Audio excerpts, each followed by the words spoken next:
What does this bottle of Haterade have to do with your PC or in common with it? Well, maybe one of the most common misinterpreted terms when it comes to PC building. Bottle necking.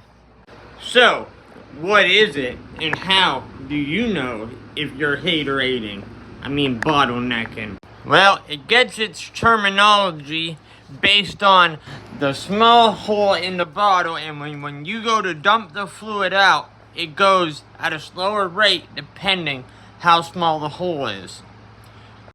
Meaning, one of your components is way stronger than the others. This Pentium 4 with that 3080 Ti, that's a bottleneck.